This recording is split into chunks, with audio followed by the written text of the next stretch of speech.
안녕하세요. 유라쌤입니다.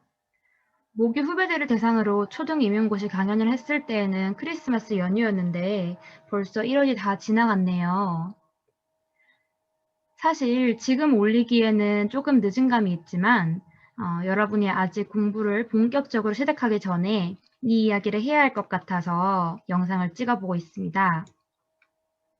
여러분이 초등 임용고시라고 포털에 검색을 해보면 월별 공부법이라는 키워드가 뜨죠. 월별로 무엇을 해야 하는지 대략적인 가이드라인이 정해져 있어서 수험생 여러분이 이때쯤에는 무엇을 해야 하는지 알기 위해서 검색해 보는 것이라고 생각이 돼요. 저 또한 수험생 시절에 합격 수기를 보면서 월별 공부법을 많이 찾아보았는데요. 그 당시 수기에서는 1, 2월에는 인강 안 밀리게만 하세요. 지금부터 열심히 하면 나중에 힘들어서 지치니까 지금은 쉬엄쉬엄 하세요. 라고 해서 조금 답답했습니다. 나는 열심히 공부할 생각이 있는데 대체 왜 인강만 밀리지 말라고 하는 거지? 복습은 어떻게 해야 하는 거지? 라는 추가적인 질문들이 많이 따라왔었는데요.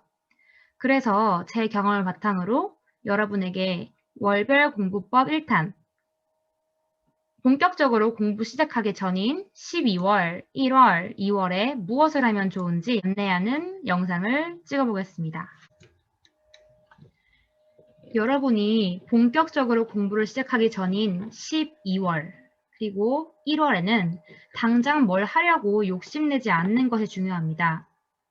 어차피 일찍 시작하나 나중에 시작하나 이 시험 조금만 더 일찍 시작할 걸 하는 후회를 하게 되어 있어요. 제 친구들도 그렇게 똑같이 생각하고 재수를 했는데 똑같이 이야기하더라고요. 시간 부족한 건 마찬가지다. 그렇기 때문에 여러분들이 지금 어느 길로 달려가야 할지도 모르는 상태에서 무작정 열심히 달리는 것보다는 기초공사를 잘 하면서 방향성을 잡는 것이 중요합니다. 게다가 지금부터 지도서를 펴고 뭘 살펴본다고 해서 머리에 들어오는 게 아니에요. 차라리 그 시간에 운동을 해서 체력을 기르는 게 더 낫습니다. 지금 여러분은 구조화가 되어 있지 않은 상태이기 때문에 그 어떤 지시 없이 먼저 혼자 공부하겠다고 치고 나가는 건 결국 밑 빠진 독에 물 붓기라고 생각합니다. 남들보다 빨리 뭔가를 하려고 하지 말고 남들이 하는 만큼은 한다는 생각으로 이 시험에 임해야 힘들지 않습니다. 그러면 그 기초공사는 무엇이냐? 첫 번째, 강의 고르기, 두 번째, 지역 고르기입니다.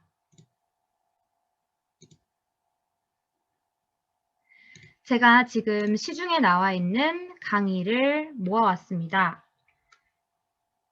제가 오프라인에서 강연을 진행할 때는 제가 개인적으로 생각하는 강의의 특징을 다 이야기했었는데요.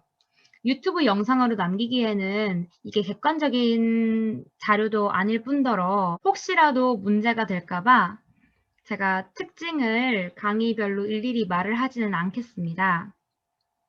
하지만 가장 중요한 건 여러분이 선택한 강사를 믿고 따라가는 거예요. 어떤 강의를 선택하든지 그 강사가 알려주는 것만이라도 다 소화하면 엄청 대단한 겁니다. 괜히 욕심부려서 처음부터 이거 건드리고 저거 건드리는 것보다 여러분이 선택한 강사를 믿고 그 커리큘럼을 따라가면서 먼저 큰 틀을 잡아두세요. 어차피 강사가 말하는 거 다 소화하기도 사실은 벅차고 전년도에는 누가 적중률이 높다더라 라고 하는 말을 따라갈 필요가 없습니다. 왜냐하면 시험 문제를 내려 들어갈 때 출제지는 어차피 강사들이 강조하는 부분을 다 제외하고 우리가 이때까지 상상도 못한 구석탱이, 사각지대에서 문제를 내려고 하기 때문이에요. 하지만 이 점 때문에 강사가 언급하지 않은 부분에서도 출제가 될 수 있다는 점 꼭 기억해야 합니다. 따라서 여러분이 선택한 강사를 믿고 그 커리큘럼을 따라가면서 큰 틀을 잡고 그 잡은 뒤에 다른 강사의 자료를 살펴보거나 모의고사를 따로 사서 풀어본다던가 아니면 지도서를 보면서 추가적으로 더 공부를 하는 식으로 살을 붙여 나가야 됩니다. 추가로 공부하는 팁을 또 드리자면 문제 출제 기간에 갑자기 교수님들이 사라지는 경우가 있습니다. 물론 이건 나중에 10월 달이나 돼야 일어날 일이지만 여러분들이 미리 알고 있으면 좋을 것 같아서 말씀드려요. 살을 붙이는 방법 꿀팁. 작년에 사라진 교수님 찾기 오픈 채팅방이라는 제목으로 뉴스에 한번 올라온 적이 있습니다. 전국 교대생들이 오픈 채팅방을 만들어서 각 교대에서 어떤 교수님이 사라졌는지, 그 교수님이 출제진으로 들어갔을 경우에 어떤 문제를 출제할지 추측하는 채팅방입니다. 그런데 그 추측이 근거 없지 않고 교수들이 그동안 수업에서 강조한 내용을 바탕으로 추측을 합니다. 그러니까 여러분들이 지금 강의 커리큘럼을 잘 따라가는 것뿐만 아니라 수업 시간에 평소에 교수님들이 뭘 강조했는지 메모해두고 실제로 문제 출제 기간에 그 교수님이 사라지셨다. 그러면 그 교수님이 출제진으로 들어갔을 가능성을 염두에 두면서 과거 논문을 찾아보거나 아니면 과거 수업을 떠올려서 과연 어떤 문제가 나올 수 있을까 하고 예상해 보면 좋습니다. 저 같은 경우에는 2020학년도에 저희 학교 음악과 교수님 중 한 분이 사라지셨어요. 그 교수님은 국악 전공이셨고 기본 이론을 굉장히 중요하게 여겼다고 당시 음악과에 다니고 있었던 제 친구가 이야기해 줬습니다. 그리고 실제로 시험에서도 시조가 나왔습니다. 시조에 아주 기본적인 내용이 나왔는데 사실 시조가 우리한테 익숙한 내용이 아니니까 기본적인 내용도 어렵게 느껴졌어요. 다행히 저는 음악 교과서 출판사별로 제제곡을 모두 다운받아서 가요 듣는 대신 매일매일 샤워할 때 듣고 밥 먹을 때 듣고 산책할 때 듣고 하면서 짬날 때마다 들었는데 그 시조의 그 부분 음이 생각나서 다행히 풀 수가 있었습니다. 이것도 음악 공부하는 팁인데 출판사별로 제제곡을 모두 다운받아서 가요 듣는 시간에 대신 출판사 제제곡을 듣는 것도 제제곡에 익숙해지는 한 가지 방법입니다. 그리고 두 번째 기초공사입니다. 바로 지역을 골라야 하는데요. 지역별 교직 문화, 본가의 위치, 여러분이 추구하는 라이프 스타일 등등을 고려해서 지금부터 미리 어느 지역에 원서를 넣을지 고민해야 합니다. 왜 지금부터 미리 고민해야 하느냐? 이 고민을 하지 않고 먼저 공부를 시작한 친구들이 나중에 원서 접수 기간 동안에 지역 고민하느라 공부는 계속 집중을 못하고 접수한 후에도 지역 생각에 빠져서 공부를 제대로 하지 못하는 경우를 굉장히 많이 봤어요. 저 같은 경우에는 본가가 경기도였고 처음에는 서울을 치려고 하다가 3월, 4월 정도부터 이 시험은 2번은 못 치겠다라고 생각하고 그나마 재수할 확률이 적은 경기도로 마음을 정했습니다. 시험 원서 접수를 할 때도 첫날에 바로 경기도로 접수를 했고 접수 기간이 남았을 때도 다른 친구들은 지역 바꿀까 말까 계속 고민을 할 때 저는 공부에 집중을 하려고 했습니다. 시험이 다 끝난 뒤 합격을 하고 나서 친구들이 다시 서울로 칠 생각 없냐라고 물어봤는데 저는 절대 없다고 했습니다. 왜냐하면 지역을 미리 골라놨었고 그 지역을 고른 것을 후회하지 않을 정도로 미련이 없을 만큼 공부했고 제일 중요한 이 시험을 다시 하고 싶지 않았기 때문입니다. 따라서 여러분도 후회하지 않을 선택을 할 수 있게 지역도 미리미리 생각해 두시고 공부도 절대 후회 없이 마무리할 수 있도록 하시길 바랍니다. 만약 여러분들이 강의도 골랐고 지역도 골랐다. 추가로 더 할 게 없냐? 라고 하신다면 저는 밑에 있는 이 세 가지를 추천드릴 것 같아요. 먼저 음악 기본기를 익혀야 됩니다.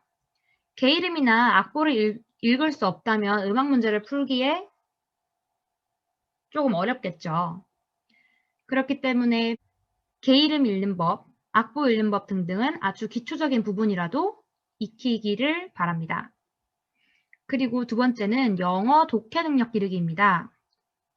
영어는 지문 자체가 영어로 제시됩니다. 그렇기 때문에 문제를 풀려면 여러분이 영어 개념이나 이론을 알고 있는 것뿐만이 아니라 그 문제를 읽을 수 있는 해석 능력이 필요합니다. 만약 여러분이 영어를 읽고 해석하는 능력이 약할 경우에 직독직해 연습을 추천하는데요. 직독직해는 문장을 구나 절 단위로 끊어서 해석하는 방법입니다. 맨 처음에는 교실 영어 책 등으로 쉬운 문장으로 연습을 하기 시작하고 익숙해지면 여러분이 나중에 볼 강의 교재에 있는 원문으로 연습을 해볼 것을 추천합니다. 만약 지금 영어 해석이 어느 정도 가능하다면 영어는 미리 볼 필요는 없습니다. 어차피 영어 강사가 알려주는 개념에 대한 이해가 선행되어야 영어를 읽고 해석해서 답을 쓸 수 있기 때문이에요. 영어를 어느 정도 읽고 쓸 줄 아는 수험생분들은 인강진도와 함께 영어 원문을 자주 읽는 것을 추천합니다. 그리고 가장 중요한 체력 기르기입니다. 지금부터 미리 운동을 하면서 스트레칭 혹은 코어 근육 강화를 해두시면 좋을 것 같습니다. 저 같은 경우에는 운동을 원래 좋아했고 오랜 기간 운동을 해서 수험생활 동안 아침 1시간 그리고 자기 전 1시간 30분 이렇게 매일매일 운동을 했었어요. 그런데 너무 스트레스를 받아서 딱 9월 달까지만 운동을 하고 9월 이후부터는 운동을 일체 하지 않았습니다.